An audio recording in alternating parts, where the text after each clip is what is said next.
الحمد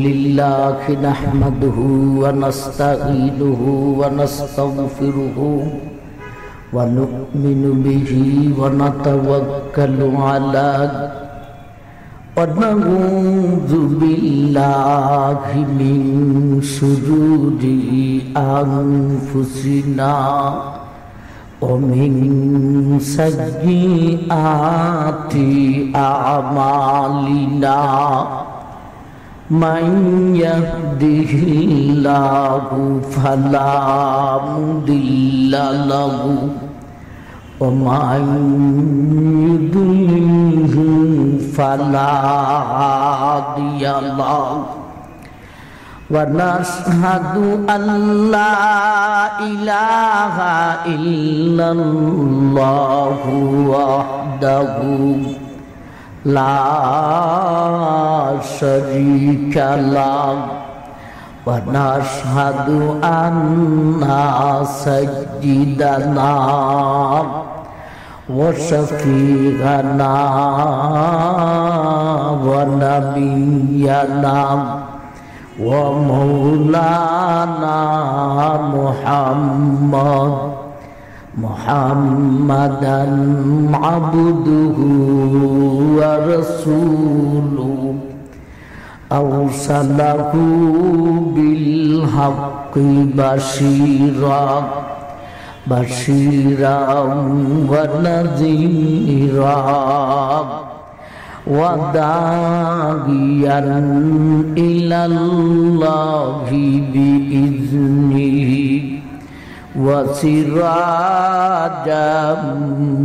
منيرا أما بعد فقد قال الله تعالى في كلامه المجيد وفرقانه الحميد فأعوذ بالله من الشيطان الرجيم بسم الله الرحمن الرحيم نون والقلم وما يسطرون ما أنت بنعمة ربك بمجنون وإن لك لأجرا غير ممنون وإنك لعلى خلق عظيم فستبصر ويبصرون بأيكم المفتون صدق الله مولانا العظيم وصدق رسوله النبي الكريم بارك الله لنا ولكم بالآيات والذكر الحكيم وقال النبي عليه الصلاة والسلام نون وهي لوح محفوظ أو كما قال عليه الصلاة والسلام صلى الله على سيدنا ومولانا محمد وعلى آله وأصحابه وسلم صلى الله على سيدنا ومولانا محمد وعلى آله وأصحابه وسلم وسلم تسليما كثيرا كثيرا أما بعد শ্রদ্ধেয় জনাব সভাপতি সাহেব, দিগর উলামায়ে কেরাম, মুরব্বিয়ান আযম, পর্দানিশিন মা ও বোন, উপস্থিত দিন দরদি সুধী সমাজ, আমার ভাই, আপনাদের মৌলভীবাজার আল কাউসার যুব কল্যাণ পরিষদের উদ্যোগে 11তম তাফসীরুল কোরআন মাহফিল আমরা মাগরিবের নামাজ আদায় করে ফেন্ডালের নিচে জমা হয়েছি। বিষয় নির্ধারণ করা হয়েছে সূরায়ে কলম, 29 নম্বর পারা সূরায়ে কলম। সে হিসাবে আমি আমার খুতবাতে সূরায়ে কলমের প্রথম দিক থেকে কিছু তিলাওয়াত করেছি, তারই পাশাপাশি নবীজির একখানা হাদিস পাঠ করেছি। একে সামনে রেখে তার তাফসীরি আলোকে কিছু কথা আপনাদের সামনে উপস্থাপন করব ইনশাআল্লাহ। আমার ভাই, কয়েকখানা আয়াত তেলাওয়াত করছি। তেলাওয়াতে যতটুকু পর্যন্ত আমরা পড়ছি, আলোচনায় এতটুক যাব না। আলোচনা শুধুমাত্র প্রথম 4খানা আয়াত, নুন ওয়াল কলামি ওয়া মা ইয়াসতুরুন, মা আনতা বিনিমাতি রাব্বিকা বিমাজনুন, ওয়া ইন্না লাকা লাআজরান গায়রা মামনুন, ওয়া ইন্নাকা লাআলা খুলুকিন আযীম। এই হলো প্রথম 4খানা আয়াত আর নবীজির একখানা হাদিস। একে সামনে রেখে এই 4 আয়াতের তাফসীরি আলোচনা আপনাদের সামনে পেশ করব ইনশাআল্লাহ। আপনারা বসেন সুন্দর হইয়া, মাশাআল্লাহ। আর একটু সুন্দর হইলে ফাঁকা জায়গাটা বন্ধ কইরা একটু জৈমা বসেন না, ওই দিক থেকে একটু সামনে আসেন বাবা। এখন আপনারা একটু সামনে আসেন, বসার সিস্টেমটা সুন্দর করেন। ওই যে মাঝখানে বড় বড় ফাঁকা দেখা যায়, এই ফাঁকাটা একটু বন্ধ করে বসেন। মেহেরবানি করে সামনের দিকে বাড়েন, ফাঁকাটা বন্ধ করেন, ফাঁকাটা বন্ধ করেন। আমরা সুন্দর হইয়া বসি, গুল হইয়া জমাট হইয়া বসি। আমার ভাইজান, আমরা মানুষ, আমার ভাই, আমরা সমস্যার সম্মুখীন, ইহকালীন সমস্যায় জর্জরিত, পরকালীন সমস্যার সম্মুখীন। পরকালীন সমস্যা সকরাতের আযাব, কয়বরের আযাব, হাসরের মাটির ভয়াবহ রিমান্ডের শাস্তি, দুজখের শাস্তি, এগুলি হলো পরকালীন সমস্যা। ইহকালীন সমস্যা গোটা বিশ্বের মানুষ ব্যক্তি জীবন থেকে নিয়ে আন্তর্জাতিক জীবন পর্যন্ত সমস্যায় জর্জরিত। ব্যক্তি পারিবারিক, সামাজিক, অর্থনৈতিক, রাষ্ট্রীয়, আন্তর্জাতিক সমস্যায় জর্জরিত। ব্যক্তি সমস্যা বলতে অনেক সময় নিজেই দ্বিধাদ্বন্দ্বে পড়ে যায়, এই কাজটা করবনি না করব না। এটা হলো ব্যক্তি সমস্যা।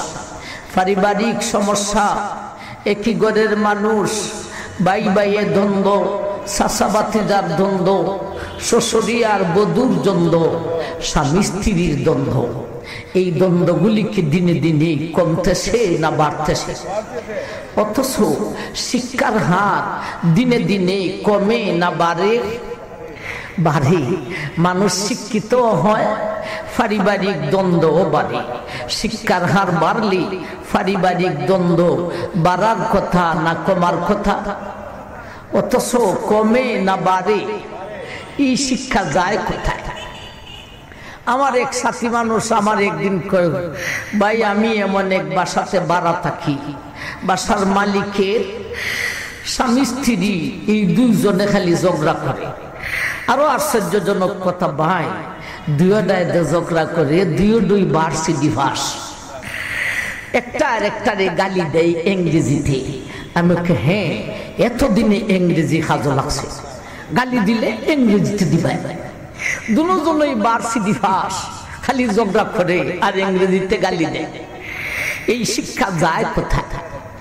আমার ভাই, সামাজিক দ্বন্দ্ব, এই পাড়ার মানুষ সেই পাড়ার সাথে, এই গ্রামের মানুষ সেই গ্রামের সাথে, এই খানদানের মানুষ সেই খানদানের সাথে দিনে দিনে ঝগড়াগুলি কমতেছে না বাড়তেছে?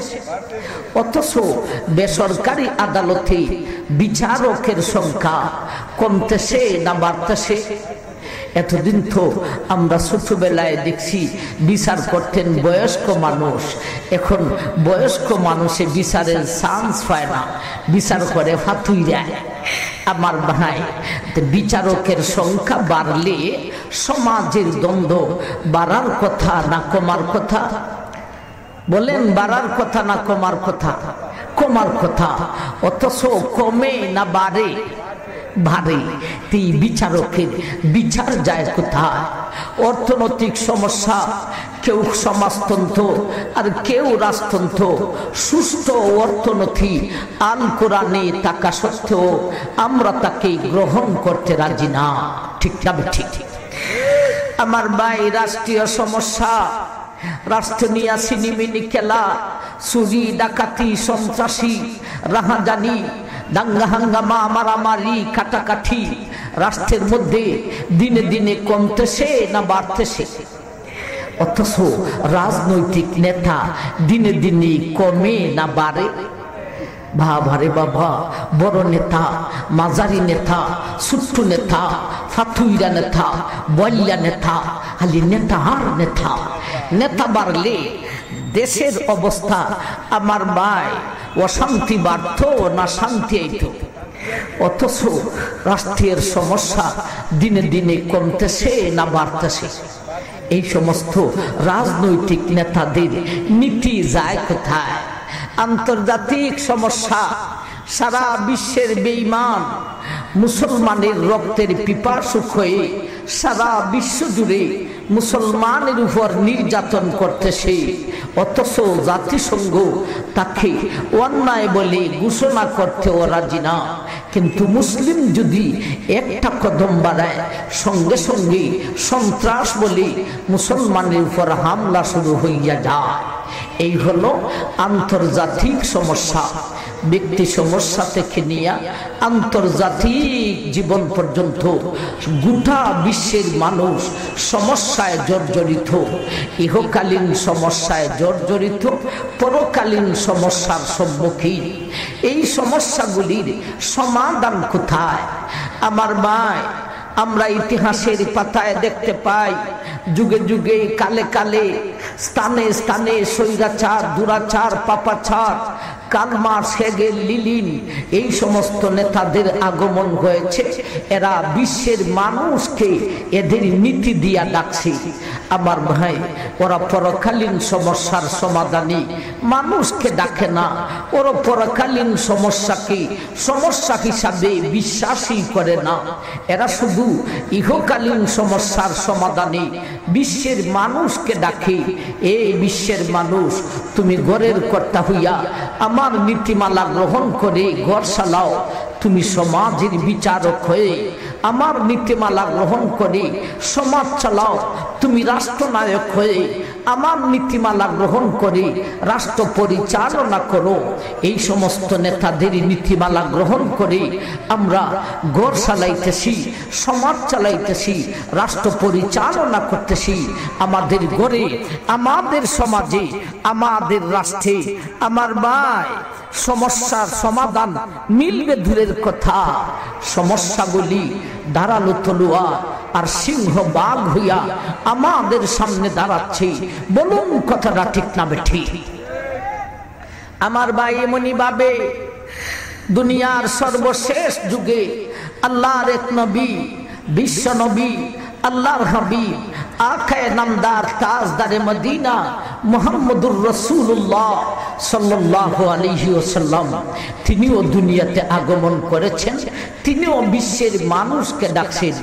ইনি শুধু ইহকালীন সমস্যার সমাধানই ডাকেন নাই, তিনি যেমন ভাবে ইহকালীন সমস্যার সমাধানে ডাকছেন তেমন ভাবে পরকালীন সমস্যার সমাধানে ডাকছেন।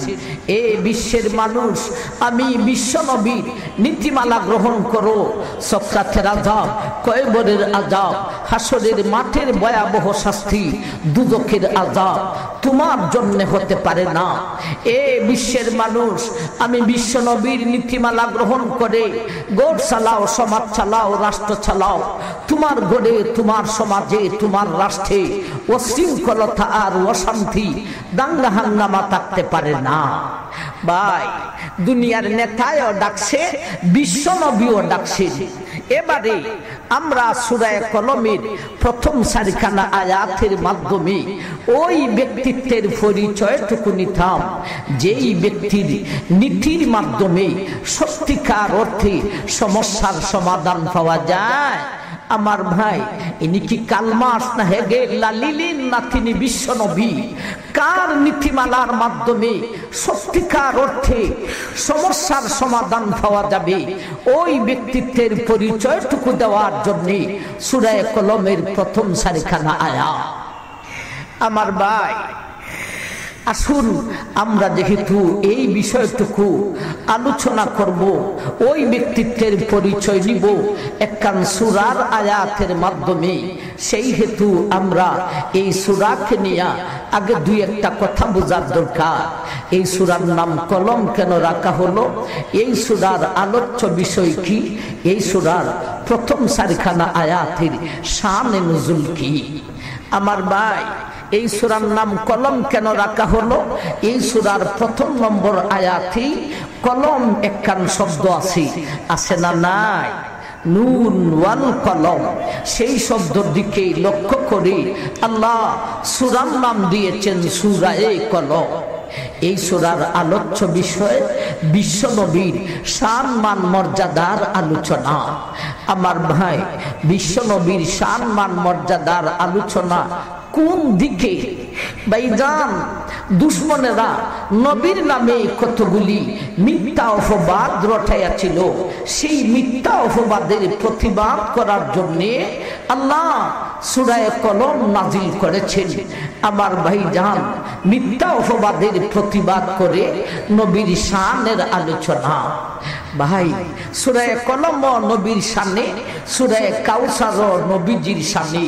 তবে সূরা কাউসার হলো দুশমনরা নবীজিকে গালি দিয়েছিল, গালির প্রতিবাদ করিয়া নবীর শান।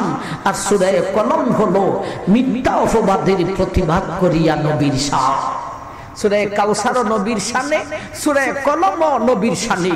সূরা কাউসার হলো গালির প্রতিবাদ করিয়া নবীর শান, সূরা কলমে মিথ্যা অপবাদের প্রতিবাদ করিয়া নবীর শান।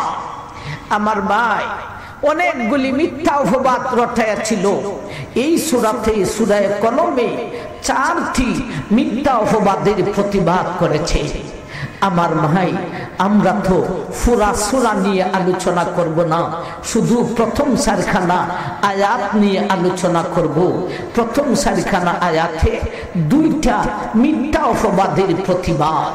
আমরা প্রথম 4 আয়াতের 2টা মিথ্যা অপবাদটা কি আর প্রতিবাদটা কি, সেই আলোচনা শুনব। অপবাদ আর প্রতিবাদের আলোচনা শুনলে নবীর শান মান মর্যাদা বুঝে আসে। আমার ভাই, প্রথম 4 আয়াতে 2টা মিথ্যা অপবাদের প্রতিবাদ, এছাড়া বাকি আয়াতগুলিতে আরো 2টা মিথ্যা অপবাদের প্রতিবাদ।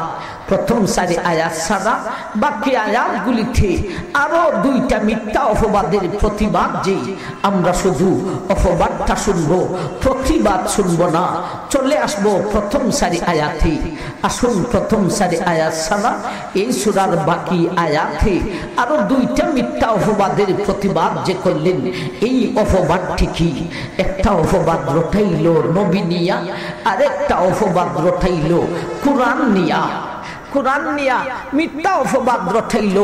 নবীজির দুশমনেরা, বেঈমানের লিডাররা, এরা কয় আবু তালিবের বাতিজা যে কোরআন তেলাওয়াত করে শোনায়, এই কোরআন আল্লাহর পক্ষ থেকে আসে নাই, সে নিজেই রচনা করেছে। নাউজুবিল্লাহ। আরো জোরে বলেন না, হক আদায় কইরা বলেন নাউজুবিল্লাহি মিন যালিক। এই হলো কোরআন নিয়ে মিথ্যা অপবাদ, নবী নিয়ে মিথ্যা অপবাদ রটাইল।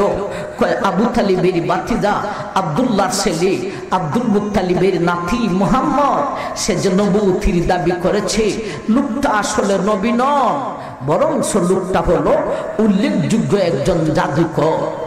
নাউজুবিল্লাহি মিন যালিক।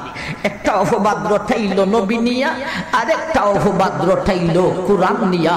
এই দুইটা মিথ্যা অপবাদের প্রতিবাদ এই সূরার প্রথম 4 আয়াত ছাড়া বাকি আয়াতগুলিতে করেছেন।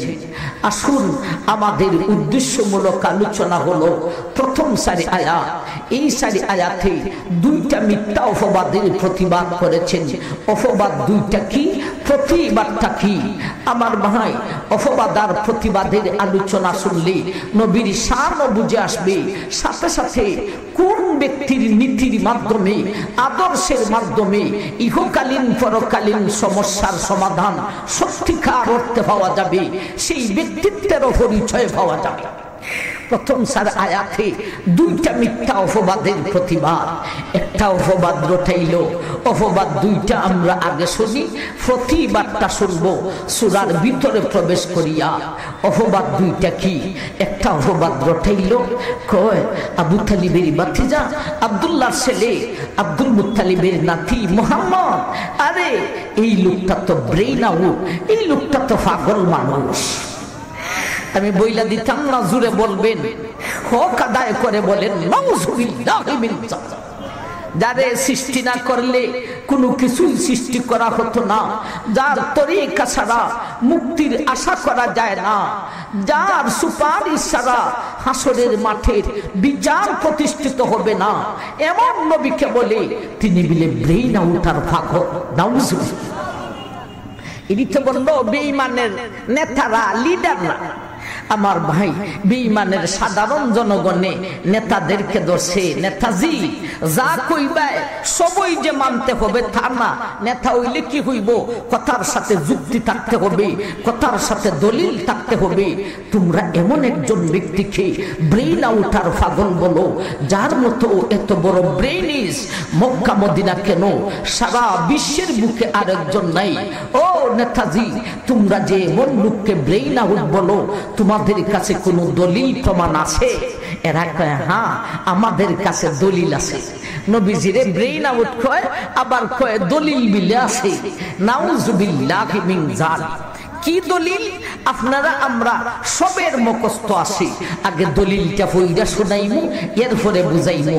দলিলটা পড়েন, লা ইলাহা ইল্লাল্লাহু মুহাম্মাদুর রাসূলুল্লাহ।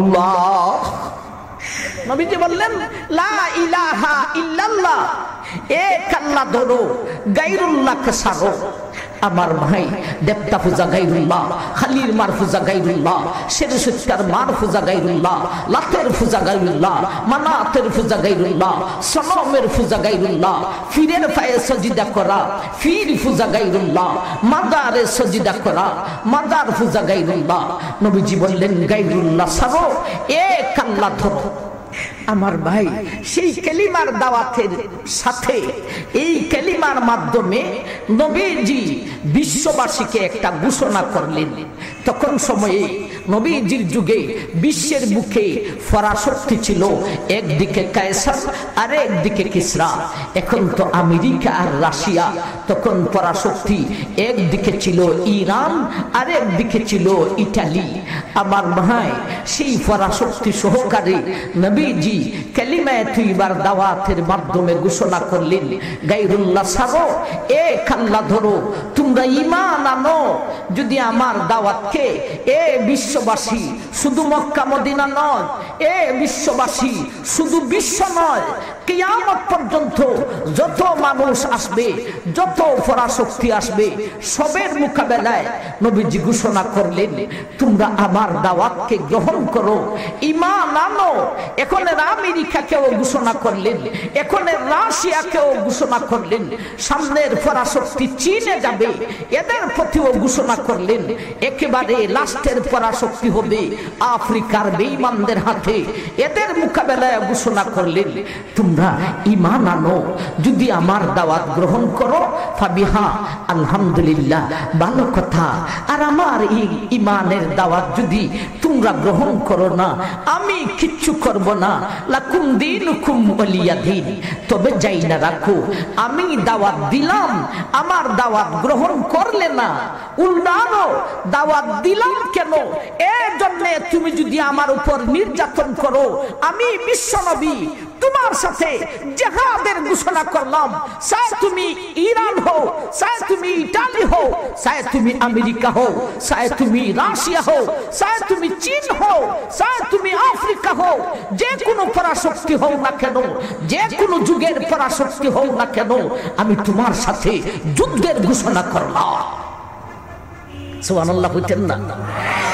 আমার ভাইজান, নবীজি জিহাদের ঘোষণা করলেন মক্কাতে বসিয়া। কি ঘোষণা করলেন? আমার দাওয়াত মানলে ভালো কথা, না মানলে আমি কিছু করতাম না। ঠিক না? ঠিক। লাকুম দীনুকুম ওয়ালিয়া দীন। আমি ওয়াজ করতেছি, আমার ওয়াজের উপর আমল করলে ভালো কথা, যদি আমল না করেন, যদি না শুনেন, আমি কি বেন্দাল লিয়ে গেছে ইমামুল বাজার মানুষ রে? আমি কিচ্ছু করার নাই। তবে আমার ওয়াজ তুমি শুনবে না, আমার ওয়াজের উপর তুমি আমল করবে না। আমি ওয়াজ করব কেন? সেজন্য তুমি যদি নির্যাতন করো, আমি বলবিও মৌলভীবাজারের মানুষের সাথে জিহাদের ঘোষণা করলাম। কথাটা বুঝাইছে না? আইছে না? আমার ভাই, নবীজি সেই কথাই বললেন, কালিমায়ে তৈবার দাওয়াতের মাধ্যমে আমার দাওয়াত গ্রহণ করলে ভালো কথা, গ্রহণ না করলে আমি কিছু করব না।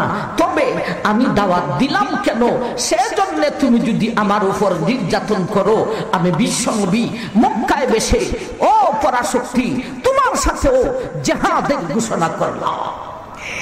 বেঈমানের নেতারা কয়ে, দেখছো সারা বিশ্বের মধ্যে তখন সময়ে সবচাইতে দুর্বল ছিল রাষ্ট্রের দিক দিয়া মক্কা মদিনা, আর মক্কার মধ্যে সবচাইতে দুর্বল ছিলেন বিশ্বনবী। নাই জনবল, নাই ধনের ভোল, নাই অস্ত্রের ভোল। এরা কয়ে, দেখছো সারা বিশ্বের মধ্যে মক্কা হইল দুর্বল, আর মক্কার মধ্যে আবু তালিবের বাতিদা হইল দুর্বল। এই দুর্বল দেশে দুর্বল বেদায় পরাশক্তির সাথে জিহাদের ঘোষণা করে, যুদ্ধের ঘোষণা করে, ব্রেইন আউট না হইলে এই সমস্ত কারবার করে। নাউজুবিল্লাহি মিন যালিক। আমার ভাই, তাইলে ব্রেইন আউট পাগল বলল কোন কারণে? লা ইলাহা ইল্লাল্লাহ দাওয়াত দেওয়ার কারণে। ঠিক না বেঠিক? এই মিথ্যা অপবাদের প্রতিবাদ প্রথম সারি আয়াতে করলেন। কি প্রতিবাদ করছেন আমরা একটু পরে শুনি। 2 নম্বর অপবাদটা শুনি।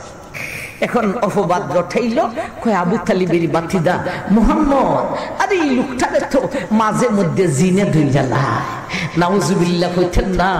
নাউজুবিল্লাহি মিন যালিক। জিনে আসিফ করে, জিনে ধরার আর জায়গা হয়েছিল না। তিনি কি শুধু মানবের নবী ছিলেন, না জিন জাতিরও নবী ছিলেন? আরো জোরে বলেন, জিন জাতির নবী ছিলেন। আমার ভাই, জিনদেরকে প্রথম যখন দাওয়াত দিতে যান, মক্কার দূরে একটি পাহাড়ে রাতের বেলায় আব্দুল্লাহ নামী একজন সাহাবীকে নিয়ে গেলেন জিনদেরকে দাওয়াত দিতে। আব্দুল্লাহকে একটা জায়গায় বসাইয়া আব্দুল্লাহর চতুর্দিকে নবীজির শাহাদত আঙ্গুলি দিয়া আব্দুল্লাহর চতুর্দিকে মাটির মধ্যে দাগ দিলেন। দাগ দিয়ে বলেন, আব্দুল্লাহ, আমি আসার আগে সাবধান, তুমি এই দাগের ভিতর থেকে বাহির হবে। নবীজি আসতে অনেক লেট হয়ে গেছে। আব্দুল্লাহ কাঁদা শুরু করছেন, না জানি রে বিশ্ব নবী কোনো বিপদে পড়েছেন। এমন মুহূর্তে আমি তো নবীজির কাছে যাইয়া দাঁড়ানোর দরকার, কিন্তু নবীজি যে আমাকে নিষেধ করে গেছেন দাগের ভিতর থেকে বাহির হইতাম না। লোকটা ইনি দাগের ভিতরেও থাকার মতো নয়, দাগ থেকে বাহির হওয়ারও মতো নয়। আমার ভাই, অনেক কিছুক্ষণ পরে নবীজি আসেন, আব্দুল্লাহ নবীজিকে জড়াইয়া ধরছেন। ও আল্লাহর নবী, এত লেট হইল কেন? আমি তো ভয় পাইয়া গেছি, না জানি আপনি নি কোনো বিপদে পড়ে। আল্লাহর নবী, এত লেট হইল কেন? আমি দাগের ভিতরেও থাকার মতো নয়, বাহিরেও যাওয়ার মতো নয়। নবী বললেন, আব্দুল্লাহ রে, ঠিকই লেট হয়ে গেছে। লেটটা হইছে কেমনে? আমি দাওয়াত দিতে গেছি জিনকে, জিনের এক দল, আরবিতে বলে উফুদ, এক উফুদ জিন আসে, এদেরকে ইমানের দাওয়াত দিছি। অনেকে গ্রহণ করেছে, আরো অনেকে গ্রহণ করে নাই। আমি এখন আসতে চাইছি, এই মুহূর্তে দেখি আরেক দল জিন এসে গেছে, এদেরকে দাওয়াত দিছি। এইবারে কেউ গ্রহণ করছে, কেউ গ্রহণ করে নাই। আসতে চাইছি তোমার কাছে, এই মুহূর্তে আরেক উফুদ জিন এসে হইয়া গেছে। এইভাবে লেট হয়ে গেছে। আব্দুল্লাহ, তুমি যদি আমার দেওয়া দাগের ভিতর থেকে বাহির হইতে, এখানে বেঈমান এত শক্তিশালী জিন আসছিল, আব্দুল্লাহ রে, ডান হাত লাগাইতো না, বাম হাতে থাপ্পড় দিয়া তোমার জীবন শেষ করে দিত। কিন্তু আমি নবীর শাহাদত আঙ্গুলির দাগের ভিতরে কোন দুষ্ট জিন প্রবেশ করার অনুমতি, পারমিশন নাই, শক্তি না। নবীজির আঙ্গুলের দাগের ভিতরে দুষ্ট জিন প্রবেশ করার শক্তি না। আমার ভাই, কথায় কথা আসে, এখান থেকে বাড়ি বান্ধানোর সুবুত আছে। আমরা বাড়ি বান্ধান না, বান্ধান না, বাড়ি বান্ধায় আমার ভাই নবী নাই, নবীর ওয়ারিস উলামায়ে কেরাম, উলামায়ে কেরাম বাড়ি বান্ধাইয়া দিলেও বাড়ির ভিতরে দুষ্ট জিন প্রবেশ করতে পারে না।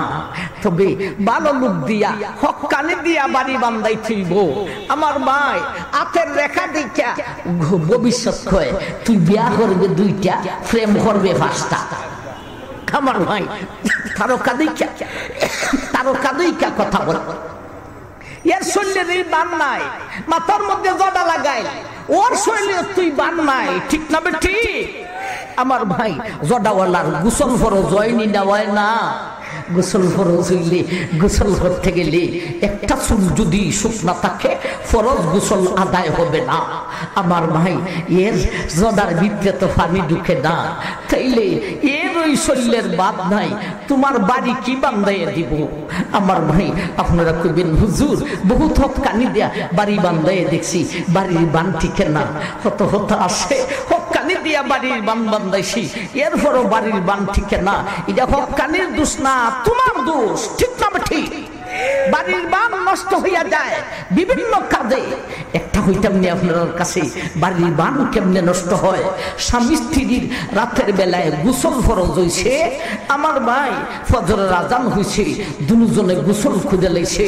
আমার ভাই, কিন্তু যদি গোসল ফরজ হয় আর গোসল আদায় করে না, এক ওয়াক্ত নামাজের টাইম পার হইয়া যায়, এই বাড়ির বান ছুটে যায়। হক্কানির দোষ না তোমার দোষ?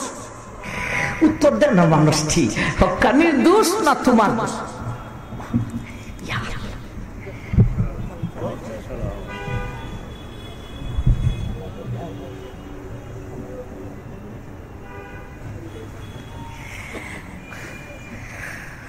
অনুমতি দিয়েছেন, কইতাম দিলে, আর না হইলে আমার সাহস হইতো না বাঙালি। আল্লাহ আকবার, আল্লাহ এই ছায়াকে আরো বাকি রাখো। আমার ভাই জান, তো নবীজি শুধু মানবের নবী ছিলেন না জিন জাতির নবী ছিলেন? জিন উত্তর দিবেন, মানবের নবী ছিলেন না জিন জাতির নবী ছিলেন? জিন জাতির নবী ছিলেন। দুশ্মনরা কয়, নবীজিরে মাঝে মধ্যে এসে জিনে ধইরা নেয়। নেতারা যখন এমন কথা বলছে, এদের জনগণই নেতাদেরকে প্রশ্ন, নেতাদেরকে ধরছে, নেতাজি যা কইবা তা মানতে হবে, কোনোদিনও সম্ভব নয়, কথার সাথে দলিল প্রমাণ থাকতে হবে। এমন ব্যক্তিকে জিনে ধরা বলো, যার মতো এত বড় আদর্শবান, এত বড় চরিত্রবান পৃথিবীর বুকে নাই। তোমরা যে এমন ব্যক্তিকে বলো জিনে ধরেছে, তোমাদের কথার পিছনে কোনো দলিল প্রমাণ আছে? এরা হ্যাঁ, আমাদের আমাদের কথার পিছনে দলিল প্রমাণ আছে। কি দলিল? দেখো, যারে জিনে ধরে, জিনে আসিফ করে, তার যে একটা অবস্থা হয়, আবু তালিবের ভাতিজারও মাঝে মধ্যে সেই অবস্থা হয়। কি অবস্থা? জিনে যাকে ধরে ওর চেহারা খান মলিন হইয়া যায়, ফেরেশানি ভাব আসিয়া যায়, চেহারা মলিন হইয়া যায়, এমন কি প্রচন্ড ঠান্ডাতে গাম আসিয়া যায়। দেখো, আবু তালিবের ভাতিজারও মাঝে মধ্যে এই রকম হয়। আসলে আমার ভাই, সত্যি নবীজির মাঝে মধ্যে এই রকম হইতো। আমার ভাই, এরা কই ওই তো জিনে ধরার লক্ষণ। আপনারা কি বলেন? নবীজির যে মাঝে মধ্যে এই রকম হইতো, জিনে ধরত না অন্য কোনো কারণ ছিল? অন্য কারণ কি ছিল? লাউ আনজালনা হাযাল কুরআনা আলা জাবালিল লারাআইতাহু খাশিআম মুতাসাদ্দিকাম মিন খাশিয়াতিল্লাহ। ও দুনিয়ার মানুষ, আমার হাবিব বিশ্বনবীর চেহারা মাঝে মধ্যে মলিন হইয়া যাইত, ফেরেশানি ভাব আসিয়া যাইত, প্রচন্ড ঠান্ডায় গাম আসিয়া যাইত, জিনে ধরত না রে। আমার নবীর কাছে ওহী নাযিল হইত। ওহী বড় ভারী ছিল। ওহী নাযিল হওয়ার কারণে জিনে ধরা আর কালিমার দাওয়াত দেওয়ার কারণে ব্রেন আউটার পাগল। নাউজুবিল্লাহ। সত্যি ওহী বড় ভারী ছিল। কতটুক ভারী ছিল আল্লাহ বলেন, লাউ আনজালনা হাযাল কুরআনা আলা জাবালিল লারাআইতাহু খাশিআম মুতাসাদ্দিকাম মিন খাশিয়াতিল্লাহ। ও দুনিয়ার মানুষ, আমার এই ওহী আমার হাবিবের কাছে নাজিল না করে শক্ত মাটির পাহাড়ের উপর যদি নাজিল করতাম রে, ওহীর ভারে আর আমি আল্লাহর বয়েতে শক্ত মাটির পাহাড় ভেঙে জোড়া জোড়া হইতো। ওহী বড় ভারী ছিল ভাই। ওহী কতটুক ভারী ছিল? বুখারী শরীফের শুরু দিক দিয়ে আসে। সাহাবায়ে কেরাম নবীজিকে জিজ্ঞাসা করলেন, কাইফা ইয়াতিকাল ওয়াহয়ু ইয়া রাসূলুল্লাহ। ও গো আল্লাহর নবী, আপনার কাছে ওহী কিভাবে নাজিল হয়?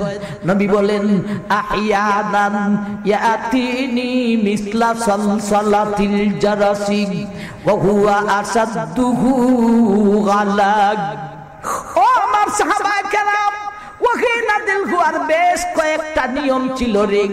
তোর মধ্যে একটা নিয়ম ছিল, সাদা পাথরে জিনজিল টানলে যেমন ভাবে চর চর করে আওয়াজ করে, এই জাতীয় আওয়াজের মাধ্যমে ওহী নাজিল হইত। যেইভাবে হোক না কেন রে, ওহীর মতো এত ভারী কোন জিনিস আমি বিশ্ব নবীর কাছে লাগে না। ওহী এত ভারী ছিল আমার ভাই। নবীজির কাছে ওহী যে এত ভারী ছিল, নবীজি কি দুর্বল ছিলেন?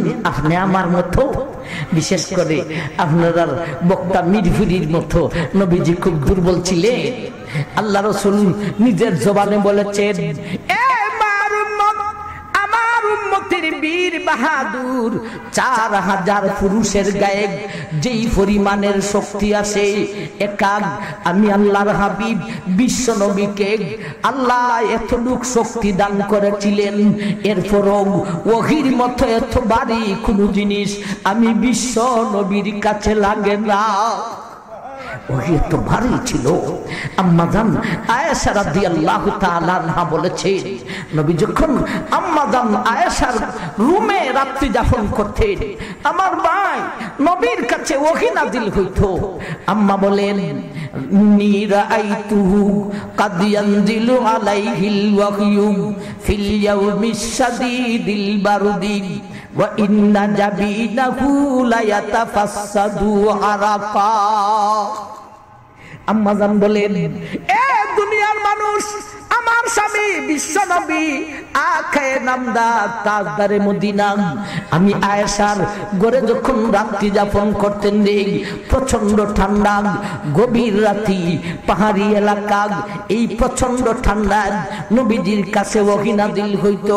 আমি আয়েশা নবীজির চেহারার দিকে তাকিয়ে থাকতাম, দেখতে পাইতাম নবীজির কপাল মোবারকে গাম ঢেউ খেলা শুরু হইত। ওহী এত ভারী ছিল, নবীজির চেহারা মলিন হইয়া যেত, পেরেশানি ভাব আসিয়া যেত, প্রচন্ড ঠান্ডায় গাম আসিয়া যাইত। আমার ভাই জিনে ধরত না ওহী নাযিল হইত? এই হলো দুইটা মিথ্যা অপবাদ। একটা বলল ব্রেইন আউটার পাগল, আর একটা বলল জিনে ধরেছে। আমার ভাই কালিমায়ে তৈবার দাওয়াত দেওয়ার কারণে বলে ব্রেইন আউট, আর ওহী নাযিল হওয়ার কারণে বলি জিনে ধরেছে। আমার ভাই এই দুইটা মিথ্যা অপবাদের প্রতিবাদ করার জন্য আল্লাহ সূরা কলমের প্রথম চারিখানা আয়াত নাযিল করলেন। ওয়াল কলামি ওয়া মা ইয়াসতুরুন মা আনতা বিনিমাতি রাব্বিকা বিমাজুদুন ওয়া ইন্না লাকা লা আজরান গায়রা মামনুন ওয়া ইন্নাকা লা আলা খুলুকিন আযীম। এ দুনিয়ার মানুষ, বেঈমানের গোষ্ঠীরা আমার হাবিব বিশ্বনবীকে কালিমায়ে তৈবার দাওয়াত দেওয়ার কারণে ব্রেইন আউট বলেছে, ওহী নাযিল হওয়ার কারণে জিনে ধরা বলেছে। আমি আল্লাহ নুনের কসম খাইলাম, কলমের কসম খাইলাম, মা ইয়াসতুরুনের কসম খেয়ে বলি আমার হাবিবকে জিনেও ধরে নাই। আমার হাবিব পাগল নন, যেই কারণে জিনে ধরা আর যেই কারণে ব্রেইন আউট বলো রে, সেই কালিমা আর সেই ওহীর মাধ্যমে আমার নবীর কাছে যেই নীতিমালা দিয়েছি, যেই আদর্শ দিয়েছি, যেই সিরত দিয়েছি, ওই নীতিমালা তুমি যদি গ্রহণ করতে পারো রে, পরকালীন সমস্যা তোমার জন্য হতে পারে না। সক্রাতের আযাব, কবরের আযাব, হাসরের মাঠের রিমান্ডের শাস্তি, দুজকের শাস্তি তোমার জন্য হতে পারে না। শুধু তাই না রে, ওই কালিমা আর ওহীর মাধ্যমে আমার নবীর কাছে যেই নীতিমালা দিয়েছি রে, যেই আদর্শ দিয়েছি, তা যদি তোমরা গ্রহণ করিয়া ঘর চালাও, সমাজ চালাও, রাষ্ট্র চালাও, তোমার ঘরে ঝগড়া থাকতে পারে না, তোমার সমাজে সিনিমিনি খেলা থাকতে পারে না, তোমার রাষ্ট্রে অশৃঙ্খলতা থাকতে পারে না। আমার ভাই ভূমিকা বলেছিলাম, এই সূরাতে আল্লাহ ওই ব্যক্তিত্বের পরিচয় দিয়েছেন যেই ব্যক্তির আদর্শের মাধ্যমে, সিরতের মাধ্যমে, যার নীতির মাধ্যমে সত্যিকার অর্থে সমস্যার সমাধান পাওয়া যাবে। ওই ব্যক্তিত্বের পরিচয়ের জন্য সূরা কলম আল্লাহ পরিচয় দিয়েছেন। আমার হাবিব বিশ্বনবী কালিমার দাওয়াত দিয়েছিলেন, আমার হাবিবের কাছে ওহী নাযিল হয়েছিল, সেজন্য ব্রেইন আউটার জিনা ধরা বলেছিলে।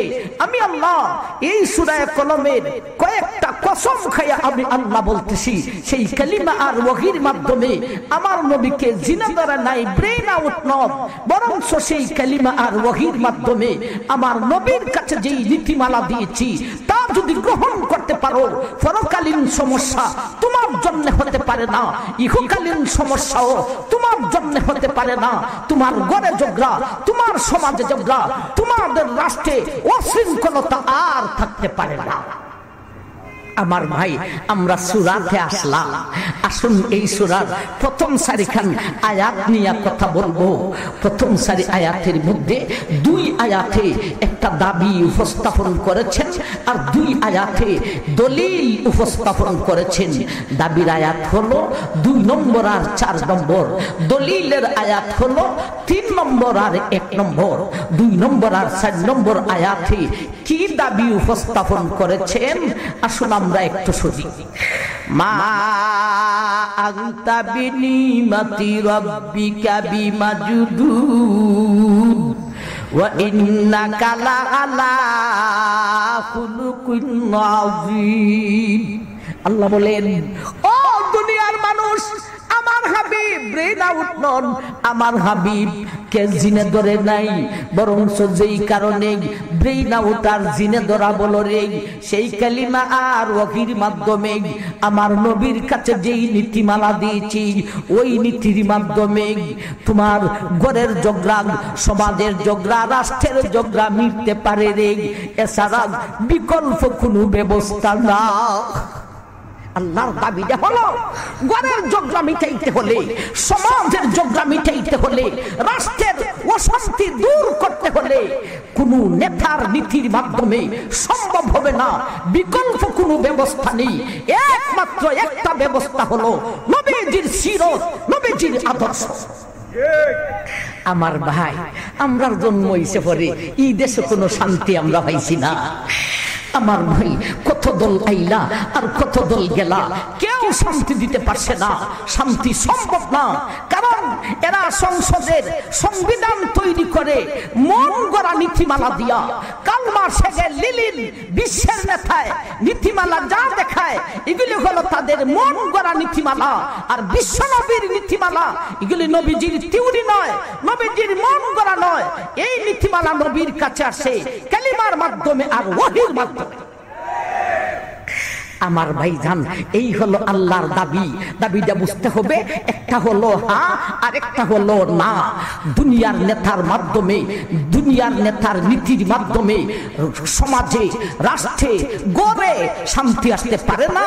শান্তি আসলে একমাত্র বিশ্ব নবীর নীতিমালা। এই দাবিটার পিছনে দলিল দিয়েছেন 3 নম্বর আয়াত দিয়া, এই দাবির পিছনে দলিল দিয়েছেন 1 নম্বর আয়াত দিয়া। আসুন আমরা দলিলগুলি শুনি। 3 নম্বর আয়াতে দলিল কি? ওয়া ইন্নাকা লা আলা খুলুকিন আযীম। এই হলো 3 নম্বর আয়াত। এই আয়াত দিয়ে কি দলিল দিয়েছেন আলোচনার সময় নাই। আসুন 1 নম্বর আয়াতে যাই। নুন ওয়াল কলামি ওয়া মা ইয়াসতুরুন। এই হলো 1 নম্বর আয়াত। 1 নম্বর আয়াতকে আবার 3 ভাগে ভাগ করেন। 3 ভাগে 3 জাতের দলিল দিয়েছেন। নুন হলো একটা ভাগ, ওয়াল কলম হইল আরেকটি ভাগ, ওয়া মা ইয়াসতুরুন হলো আরেকটি ভাগ। নুন দিয়া আল্লাহ তার দাবির পিছনে এক জাতীয় দলিল দিয়েছেন, কলম দিয়া, ওয়াল কলম দিয়া আরেক জাতীয় দলিল দিয়েছেন, ওয়া মা ইয়াসতুরুন দ্বারা দাবির পিছনে আরেক জাতের দলিল দিয়েছে। আমার ভাই, প্রথম আয়াতকে 3 ভাগে ভাগ করলাম। এক এক ভাগে এক এক জাতের দলিল দিয়েছেন। ওয়া মা ইয়াসতুরুন শেষ ভাগে কি দলিল দিয়েছেন আলোচনার সময় নাই। ওয়াল কলম দিয়া দাবির পিছনে কি দলিল দিয়েছেন আলোচনার সময় নাই। বাকি রইল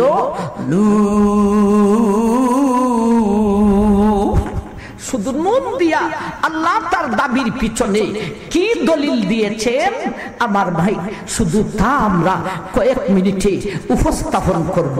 তাইলে 4 আয়াতেরও তাফসীর নয়, 4 আয়াতের তরজমা কইলাম। তাফসীর আর ব্যাখ্যা শুধু নুনের। আমার ভাই, নুনের ব্যাখ্যা আমার ভাই, নুন দ্বারা আল্লাহ তার দাবির পিছনে কি দলিল দিয়েছেন। দুনিয়ার নেতার নীতি দিয়া শান্তি আসতে পারে না, শান্তি আসবে একমাত্র বিশ্ব নবীর নীতিমালা দিয়া। এই দাবির পিছনে নুন দ্বারা দলিল দিয়েছে। এখন তো বুঝার দরকার, নুন দ্বারা যে দলিল দিতেন হুজুর, নুন তাফসীর চলে জাতীয় না চলে না জাতীয়। কোরআনে কিছু সূরার শুরু দিয়া কিছু শব্দ আছে, এগুলির ব্যাখ্যা চলে না। যেমন আলিফ লাম মিম, আলিফ লাম রা,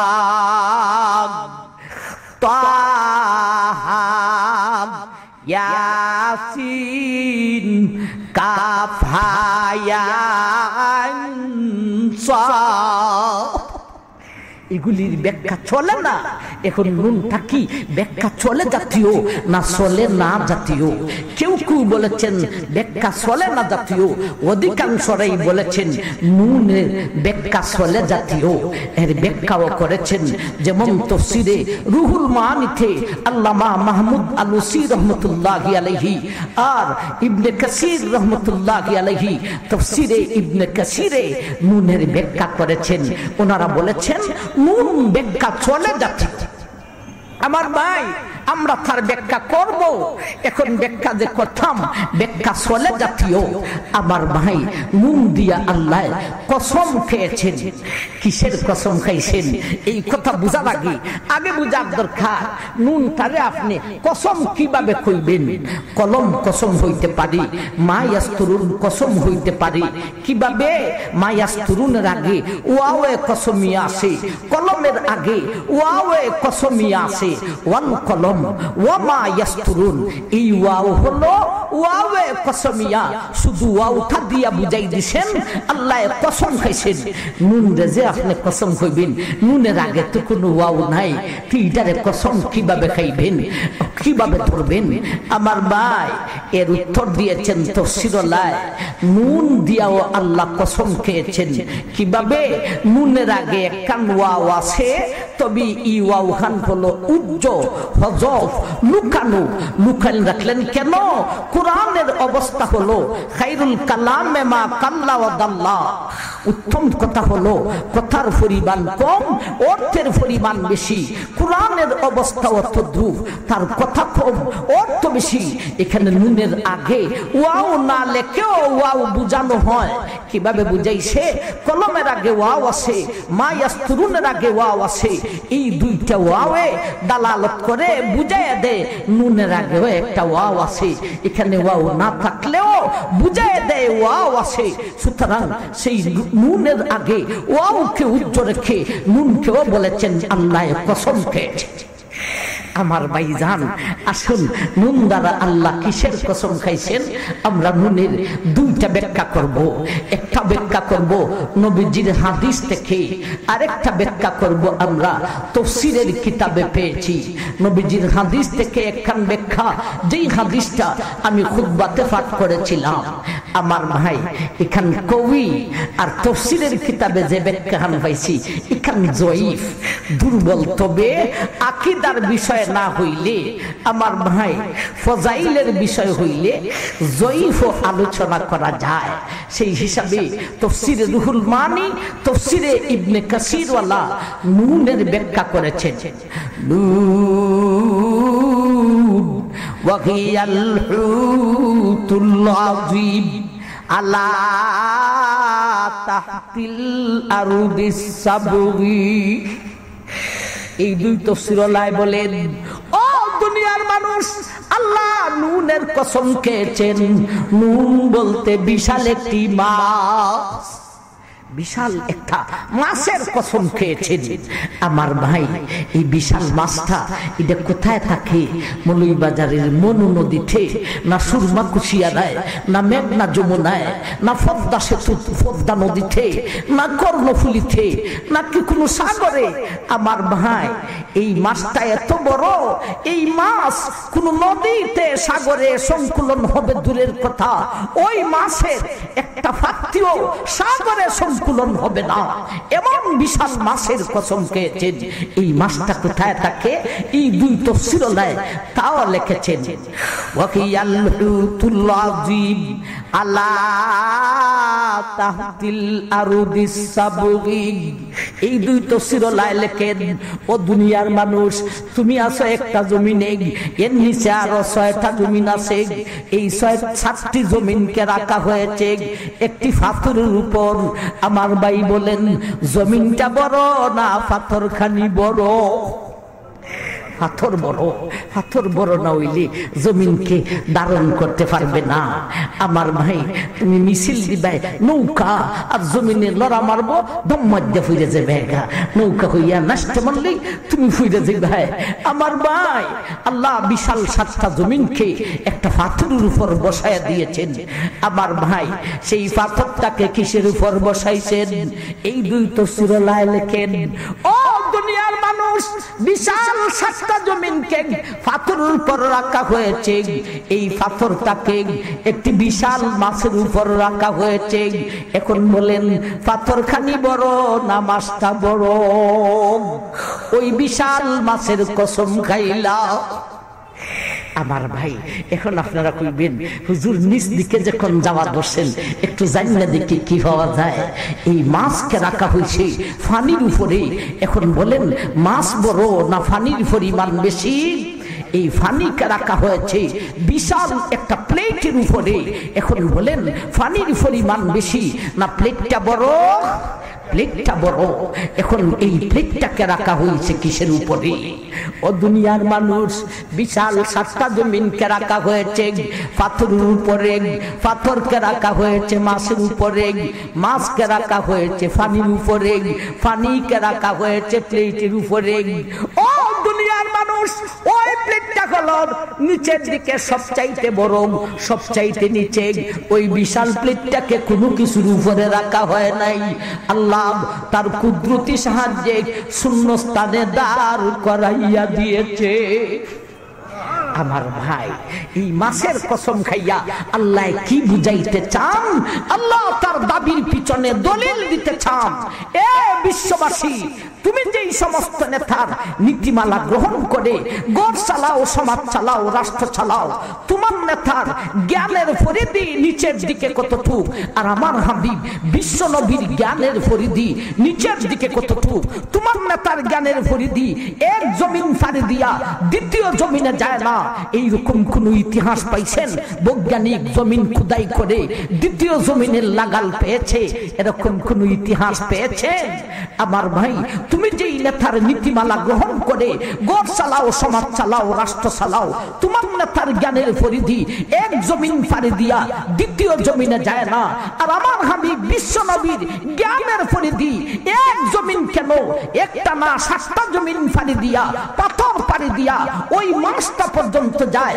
সেই অঙ্কটা বুঝাইবার জন্য আমি আল্লাহ বিশাল মাছের কসম খাইলাম। আমার ভাই, এখানে প্রশ্নের উত্তর হয়, মুসলমান আমরা ধর্ম গ্রহণ করেছি ইসলাম, ইসলামের অর্থই হলো শান্তি। শান্তির ধর্ম গ্রহণ কইরা আমরা শান্তি পাই না কেন? মুসলমানের ঘরে শান্তি নেই, সমাজে শান্তি নেই, রাষ্ট্রে শান্তি নেই। মুসলিম, তোমার গলতটা কোন জায়গায়? তুমি কি যুগে ভুল করেছো না বিয়োগে ভুল করেছো? আমি কই মুসলমান, তোমার ভুল যুগেও নয়, শুধু যুগেও নয়, শুধু বিয়োগেও নয়। এ মুসলমান, ইসলাম ধর্ম গ্রহণ করেছো কথা ঠিক, কিন্তু তুমি ভুল করে ফেলেছো, যুগেও ভুল করেছো, বিয়োগেও ভুল করেছো। দুনিয়ার নেতা, এদের নীতির পাওয়ার এক জমিন পাড়ি দিয়া দ্বিতীয় জমিনে যায় না। আর বিশ্ব নবীর জ্ঞানের পরিধি 7 জমিন পাথর পাড়ি দিয়া মাছটা পর্যন্ত যায়। এবারে তুমি বিয়োগ হবে কার থেকে? যুগ হবে কার সাথে? বিয়োগ হবে দুনিয়ার নেতা থেকে, যুগ হবে বিশ্ব নবীর সাথে। অথচ মুসলমান, ইসলাম ধর্ম গ্রহণ করেছো কথা ঠিক, যুগ হয়ে গেছো দুনিয়ার নেতার সাথে, বিয়োগ হয়ে গেছো বিশ্ব নবী থেকে। এ মুসলিম, তোর যুগেও ভুল, তোমার বিয়োগেও ভুল। আমার ভাইজান, আমরা নুনের একটা ব্যাখ্যা করলাম, এখানে দুর্বল ব্যাখ্যা হইতো খুব ভয় পাইতেছি। আমার জীবনে ইজাত ভয় পাইছি না আজও, এরপরে হইতেছি কেন? অনুমতি দিছেন, এখন হইলে ওই এটার মধ্যে আমার লাগি লাভ হইব বেশি, ঠিক না বেঠি? আসল নুনের আরেকখান ব্যাখ্যা করতাম, যে হাদিস খান খুতবাতে পাঠ করেছিলাম। আল্লাহ রাসূল বলেন,